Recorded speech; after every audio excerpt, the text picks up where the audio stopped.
दिग्विजय सिंह के लिए स्पेसिफिक दिग्भ्रमित का मेरे पास कोई उत्तर नहीं है। वो तो व्यक्ति बोलने लायक ही नहीं, उसका नाम ही नहीं लेना चाहिए। जो सुबह और दोपहर में उसका नाम लेगा उसका दिन खराब हो जाएगा। साध्वी प्रज्ञा ठाकुर राजधानी भोपाल पहुंची और भोपाल पहुंचते ही उन्होंने तीखे तेवर दिखाना शुरू कर दिए और उन्होंने दिग्विजय सिंह को लेकर जो कहा वो अब कहीं ना कहीं चर्चा का विषय बना हुआ है। क्या कुछ कहा साध्वी प्रज्ञा ठाकुर ने दिग्विजय सिंह को लेकर, इस विषय पे आपसे बात करूंगा। उससे पहले अपना परिचय। नमस्कार, मैं हूं राघव शर्मा। आप देखना शुरू कर चुके हैं दा लपेटा। साध्वी प्रज्ञा ठाकुर पर मालेगांव बम ब्लास्ट को लेकर केस चल रहा था, लेकिन सुप्रीम कोर्ट ने उन्हें बरी कर दिया है और कोर्ट से बरी होने के बाद राजधानी भोपाल में आज पहुंची तो उनका जोरदार स्वागत उनके कार्यकर्ताओं ने किया। आतिशबाजी की, नाश्ते हुए नजर आए, उनको मिठाइयाँ खिलाई। और जब साध्वी प्रज्ञा ठाकुर मीडिया से बात कर रही थी तो बात करते करते उन्होंने कहा कि यह भगवा आतंकवाद नहीं होता है, आतंकवाद का धर्म होता है और आतंकवाद का जो धर्म होता है वो सबको पता है और उसका हरा रंग होता है। खुले तौर पर उन्होंने ये कहा है। जब दिग्विजय सिंह को लेकर कहा कि दिग्विजय सिंह लगातार भगवा आतंकवाद कहते हुए नजर आए और आपको भी उन्होंने कई बार कहा भगवा आतंकवाद कहा, तो उसको लेकर साध्वी प्रज्ञा ठाकुर ने कहा कि दिग्विजय सिंह का जो सुबह नाम लेता है, दोपहर में नाम लेता है, उसका दिन खराब हो जाता है। और साध्वी प्रज्ञा ठाकुर ने ये भी कहा कि अब दिग्विजय सिंह जैसे लोगों के खिलाफ मैं कोर्ट जाऊंगी और कोर्ट में उन्हें बताऊंगी। साध्वी प्रज्ञा ठाकुर पर लंबे समय से लगातार मालेगांव बम ब्लास्ट का केस चल रहा था और उस केस में लगातार जब उन पर केस चला तो कई बार दिग्विजय सिंह ने उनको टारगेट भी किया, कांग्रेस ने उनको टारगेट किया, लेकिन अब वो बरी हो गई हैं इस केस से। कई लोग इससे बरी हुए हैं। आज साध्वी प्रज्ञा ठाकुर भोपाल पहुंची थी तो उनका जोरदार स्वागत किया।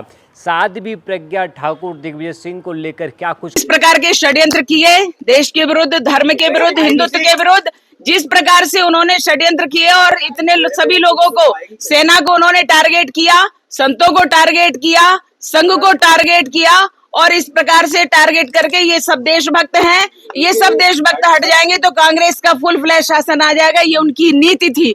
लेकिन ऐसे लोगों ने जो कुचक्र रचा है, षड्यंत्र रचा है, हमारे जज साहब ने स्पष्ट उनके लिए आदेश दिया है कि ऐसे लोगों की जांच की जाए जिन्होंने गलत प्रस्तुति दी है और इस प्रकार से इतना बड़ा केस थोपा गया है। इनकी जांच हो और सजा हो, उनको निश्चित रूप से जांच होगी तो सजा होगी। दिग्विजय सिंह के लिए स्पेसिफिक दिग्भ्रमित का मेरे पास कोई उत्तर नहीं है। वो तो व्यक्ति बोलने लायक ही नहीं, उसका नाम ही नहीं लेना चाहिए। जो सुबह और दोपहर में उसका नाम लेगा उसका दिन खराब हो जाएगा। क्या आप उनके खिलाफ कोर्ट जाएंगे जिन्होंने आपको भगवा आतंकवादी का? बिल्कुल हमारी रणनीति जो रहेगी वो निश्चित रूप से हम आपको अवगत कराएंगे उसके बारे में। और जिन्होंने अत्याचार किए उनको तो निश्चित रूप से सजा मिलनी ही चाहिए। राजनीति में वापसी को लेकर क्या कुछ विचार आपका? हम राष्ट्रनीति करते हैं। तो राजनीति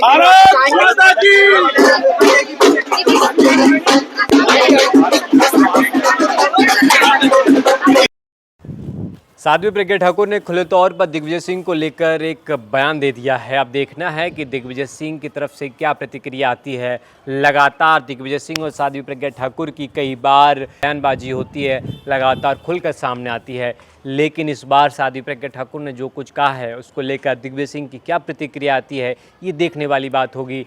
क्या साध्वी प्रज्ञा ठाकुर उन पर सुप्रीम कोर्ट जाएंगी? जब कोर्ट जाएंगी तो दिग्विजय सिंह के खिलाफ क्या अब साध्वी प्रज्ञा ठाकुर केस करेंगी, ये देखने वाली बात होगी। तमाम चीज़ें होंगी। आपका इस विषय पर क्या कुछ कहना है, कमेंट में ज़रूर बताएं।